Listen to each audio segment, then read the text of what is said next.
I need to start by telling you a little bit about my social life, which I know may not seem relevant, but it is.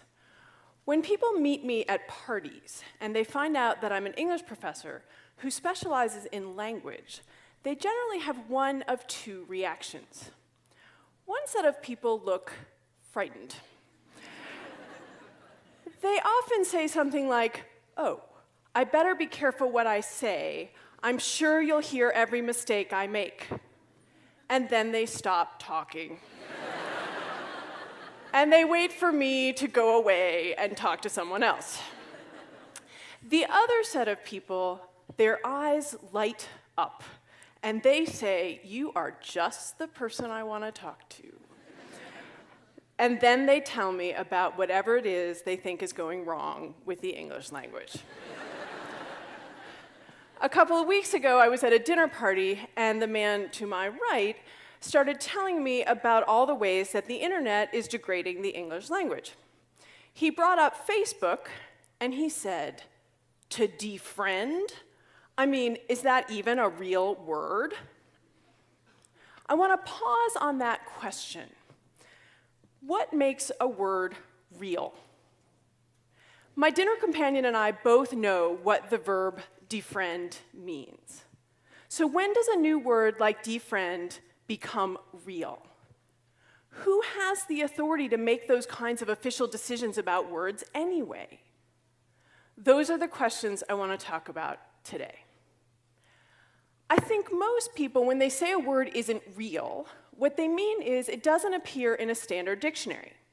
That, of course, raises a host of other questions, including who writes dictionaries? Before I go any further, let me clarify my role in all of this. I do not write dictionaries. I do, however, collect new words, much the way dictionary editors do. And the great thing about being a historian of the English language is that I get to call this research. When I teach the history of the English language, I require that students teach me 2 new slang words before I will begin class. Over the years, I have learned some great new slang this way, including hangry, which is when you are cranky or angry because you are hungry, and adorkable, which is when you are adorable in kind of a dorky way. Clearly terrific words that fill important gaps in the English language. But how real are they if we use them primarily as slang and they don't yet appear in a dictionary? With that, let's turn to dictionaries. I'm going to do this as a show of hands.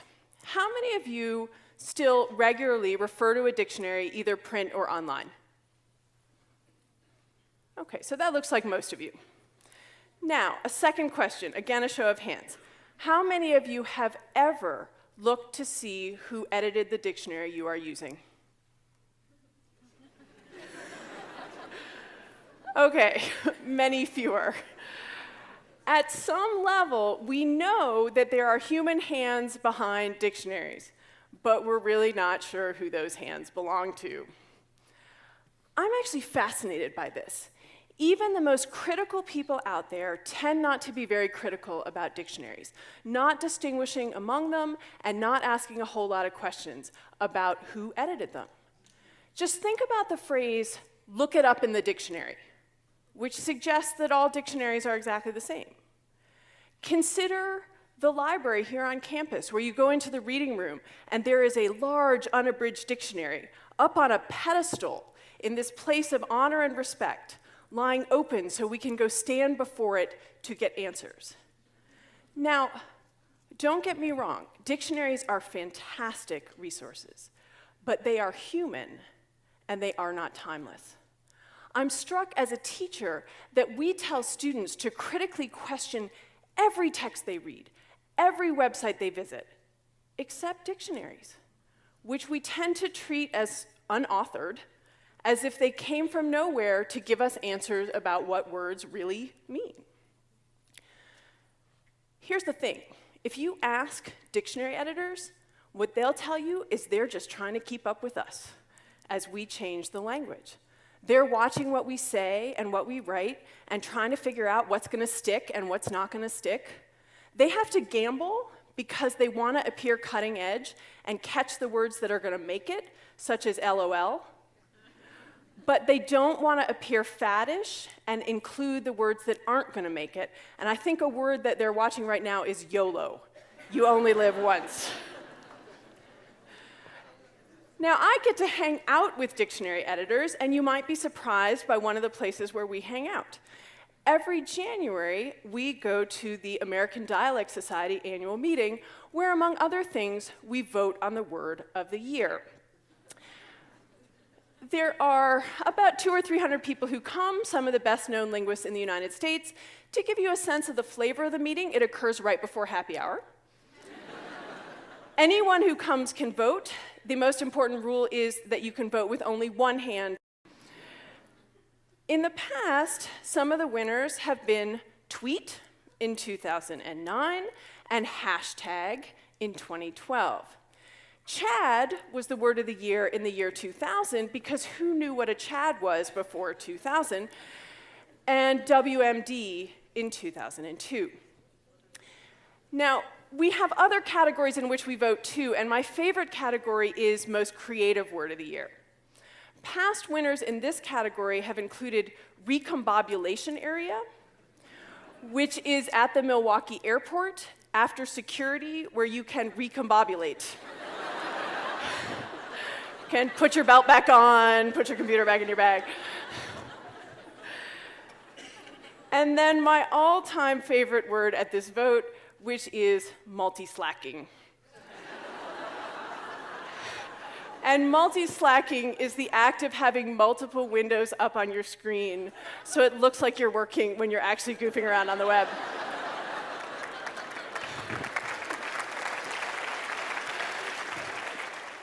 Will all of these words stick? Absolutely not. And we have made some questionable choices. For example, in 2006, when the word of the year was Plutoed, to mean demoted.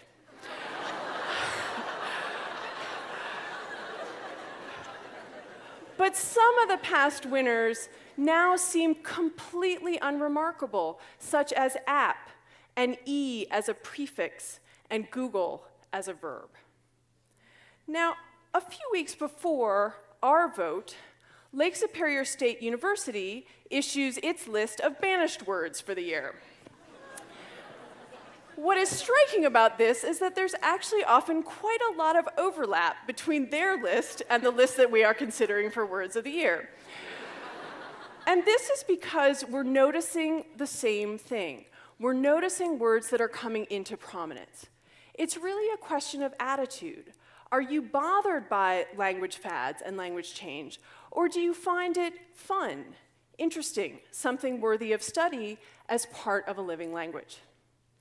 The list by Lake Superior State University continues a fairly long tradition in English of complaints about new words.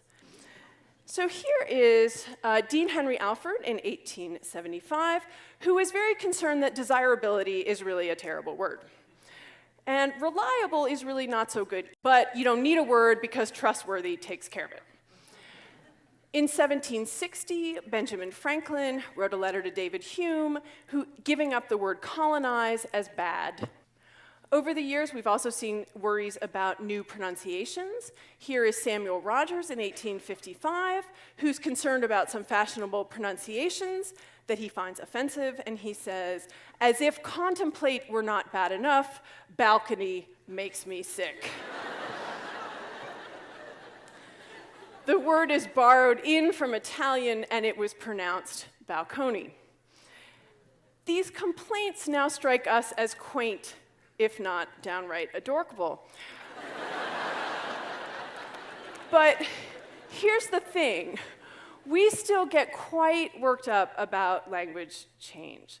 I have an entire file in my office of newspaper articles which express concern about illegitimate words that should not have been included in the dictionary, including LOL when it got into the Oxford English Dictionary and defriend when it got into the Oxford American Dictionary. I also have articles expressing concern about invite as a noun, impact as a verb, because only teeth can be impacted, and incentivize is described as boorish, bureaucratic misspeak. Now, it's not that dictionary editors ignore these kinds of attitudes about language. They try to provide us some guidance about words that are considered slang or informal or offensive, often through usage labels. But they're in something of a bind because they're trying to describe what we do, and they know that we often go to dictionaries to get information about how we should use a word well or appropriately. In response, the American Heritage dictionaries include usage notes. Usage notes tend to occur with words that are troublesome in one way. And one of the ways that they can be troublesome is that they're changing meaning. Now, usage notes involve very human decisions, and I think as dictionary users, we're often not as aware of those human decisions as we should be. To show you what I mean, we'll look at an example. But before we do, I want to explain what the dictionary editors are trying to deal with in this usage note. Think about the word peruse and how you use that word.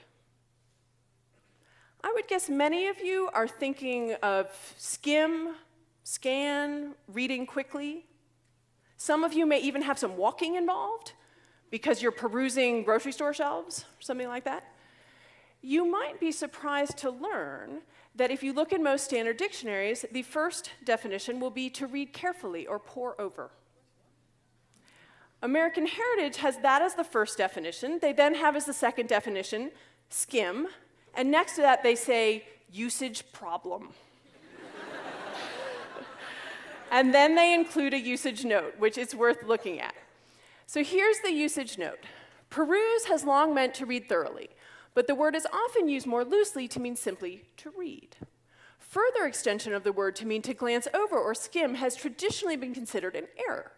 But our ballot results suggest that it is becoming somewhat more acceptable. When asked about the sentence, "I only had a moment to peruse the manual quickly," 66% of the usage panel found it unacceptable in 1988, 58% in 1999, and 48% in 2011. Ah, the usage panel, that trusted body of language authorities who is getting more lenient about this. Now, what I hope you're thinking right now is, wait, who's on the usage panel? And what should I do with their pronouncements? If you look in the front matter of American Heritage dictionaries, you can actually find the names of the people on the usage panel. But who looks at the front matter of dictionaries? There are about 200 people on the usage panel.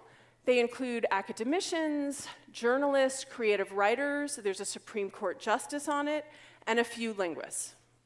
As of 2005, the list includes me.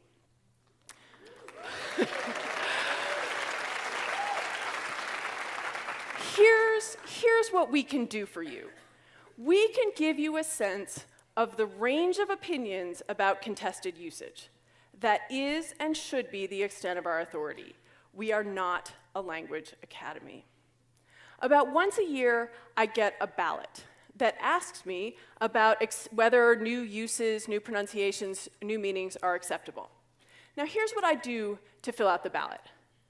I listen to what other people are saying and writing. I do not listen to my own likes and dislikes about the English language. I will be honest with you. I do not like the word impactful. But that is neither here nor there in terms of whether impactful is becoming common usage and becoming more acceptable in written prose.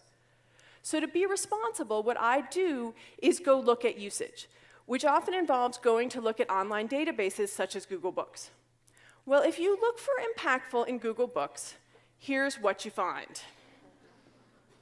Well, it sure looks like impactful is proving useful for a certain number of writers and has become more and more useful over the last 20 years. Now, there are going to be changes that all of us don't like in the language.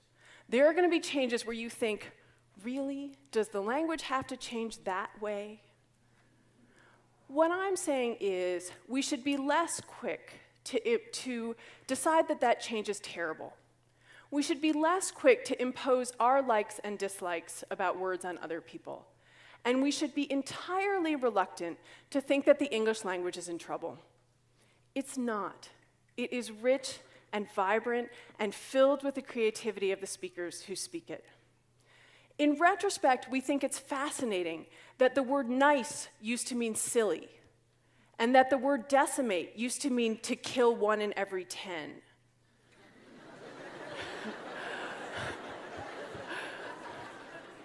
We think that Ben Franklin was being silly to worry about notice as a verb. Well, you know what? We're going to look pretty silly in 100 years for worrying about impact as a verb and invite as a noun. The language is not going to change so fast that we can't keep up. Language just doesn't work that way. I hope that what you can do is find language change not worrisome, but fun and fascinating, just the way dictionary editors do. I hope you can enjoy being part of the creativity that is continually remaking our language and keeping it robust. So how does a word get into a dictionary? It gets in because we use it and we keep using it. And dictionary editors are paying attention to us. If you're thinking, but that lets all of us decide what words mean, I would say, yes, it does. And it always has. Dictionaries are a wonderful guide and resource, but there is no objective dictionary authority out there that is the final arbiter about what words mean. If a community of speakers is using a word and knows what it means, it's real.